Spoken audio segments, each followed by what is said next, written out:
What's up, my loves? My name is Paige. This is Pages with Paige, and today we're going to be doing 7 on Sunday.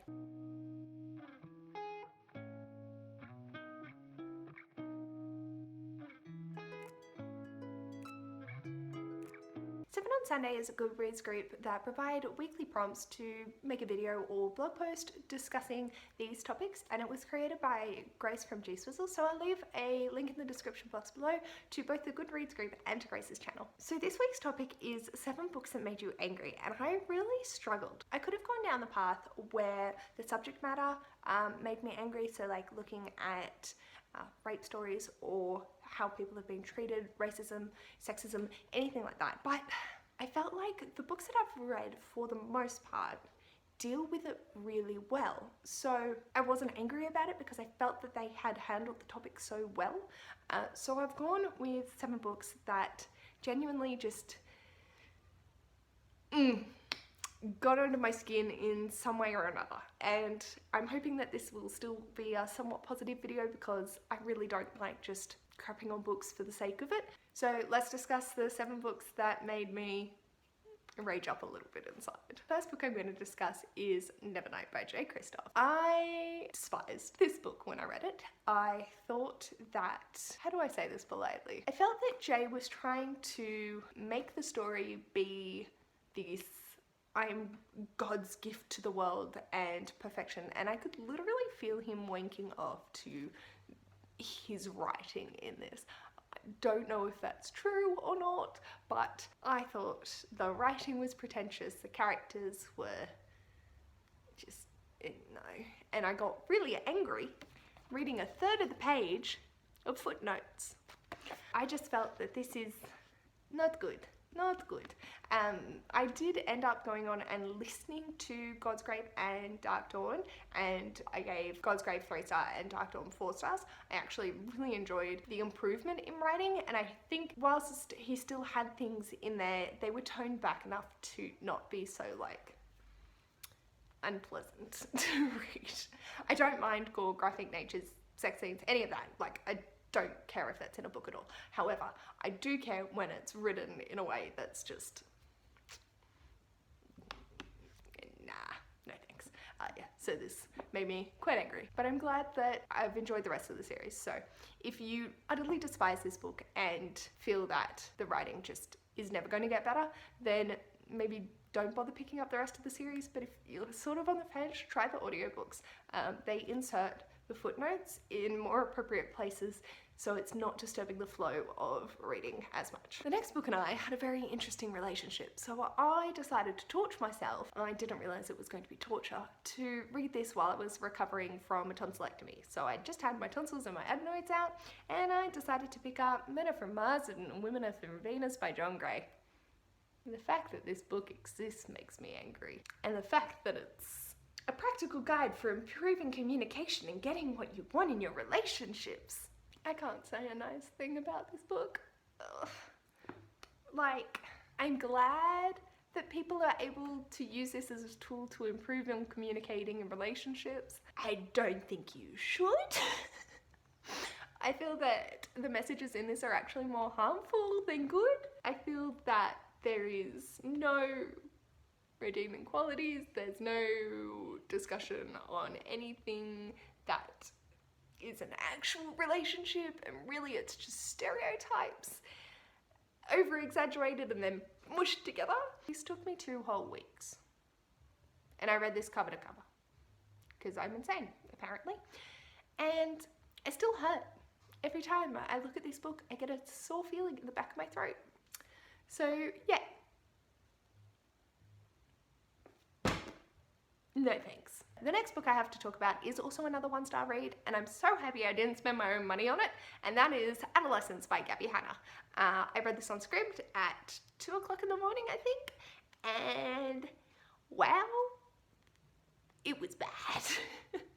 I felt that there were a lot of things that I can see Gabby Hanna is suffering with, and yeah, but no at the same time.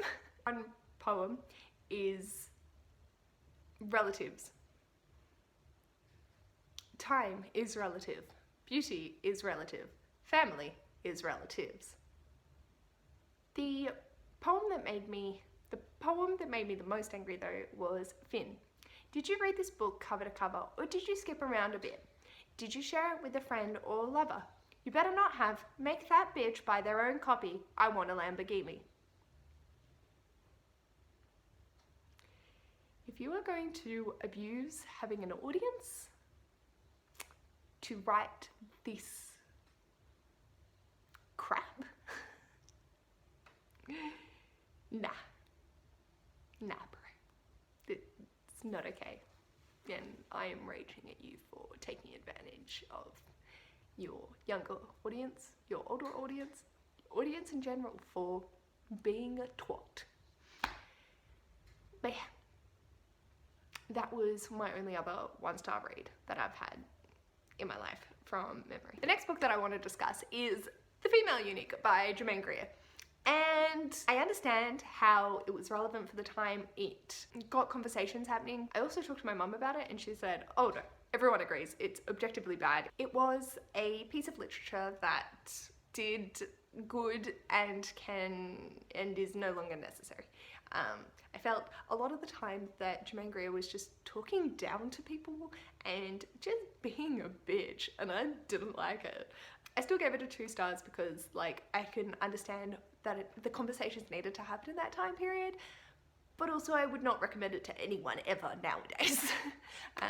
So yeah, it infuriated me a little bit, but again, thankful that the conversations are happening, or happened because of it. The next book is Emma by Jane Austen, and I'm rethinking my opinion on this book because no one ever told me it was meant to be a satirical comedy. If I had have gone into the headspace of reading Emma expecting that it's not this full of itself thing, it's actually making a mockery of it, I think I would have enjoyed it a lot more. However, I was reading this at 15 going, who the hell is this bitch and what?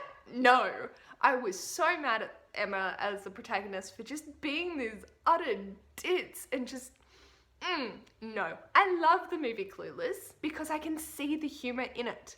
And if I had have known, but no one explains that when you're studying it in English. They're like, this is a classic, this is renowned, it's relevant and absolutely mind-boggling for its time. Yeah, so tell me it's a comedy of its time, that it's satirical of its time, so then I'm not floundering around going, why in the world is this a classic? I had no idea. So anyway, yeah, makes me angry that no one told me. Also, Emma made me really angry, so I definitely need to reread this to sort of come at it from a better perspective now. So yeah, that teenage me was very rebellious against the classics, so I'm gonna make up a little bit of lost time on that front. The next book I want to discuss is Monkey Grip by Helena Garner. Monkey Grip is about this woman that falls in love with a junkie named Javo, and the whole relationship just made me angry. So the back of it says, Nora falls in love with Javo the junkie, and together they try to make sense of their lives and the choices they have made. But caught in an increasingly ambiguous relationship, they are unable to let go, and the harder they pull away from each other, the tighter the monkey grip. Maybe I need to read more into it, but honestly, this was horrible. I don't know if it's supposed to be a social commentary on abusive relationships, in which case I can totally understand where it's coming from. I just felt that it wasn't done well enough to address it, because I remember finishing this and feeling that that wasn't resolved in a way that was positive. The ending just made me really angry. The whole book just made me feel not good. And yeah. In the final book, I think it's more being angry at myself, and that is The Scarlet Letter by Nathaniel Hawthorne. I didn't get this. I can understand what the discussions were on, but really, I didn't like it at all. I don't know if, like, you're meant to, or not. I'm happy to have unlikable characters, but I felt that this was just, yeah.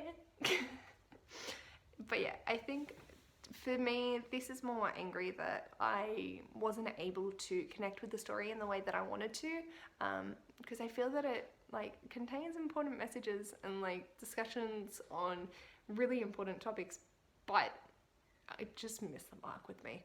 And maybe it's because I'm quite liberally minded that I was like, these people are dicks. Just let her do what she wants. Don't be an asshole. But yeah. So, yeah. So those are 7 books that made me angry in some form of way. Yeah. I felt like there's a wide range, some happy endings with like Nevernight and actually continuing on with the series and enjoying it. There are some that I will happily throw in the trash, some I'm happy I really didn't buy, and yeah, fingers crossed I don't have too many more negative books come into my life. I'm getting pretty good at reading the things that I really enjoy, and aside from Adolescence, of late, I'm only reading 3-star and up books, so I'm really happy with that. So yeah, I'm happy to put myself in situations where books might make me angry, but for the most part, I feel like I'm going to be pretty safe, just as the type of reader that I am. Let me know in the comments below, what was the last book that made you really angry? Whether that be the topic matter that it was dealing with, or if it was just a bad book. If you like this video, feel free to give it a thumbs up, and if you'd like to see more of this mess, feel free to subscribe, and I will hopefully see you in my next video. Bye!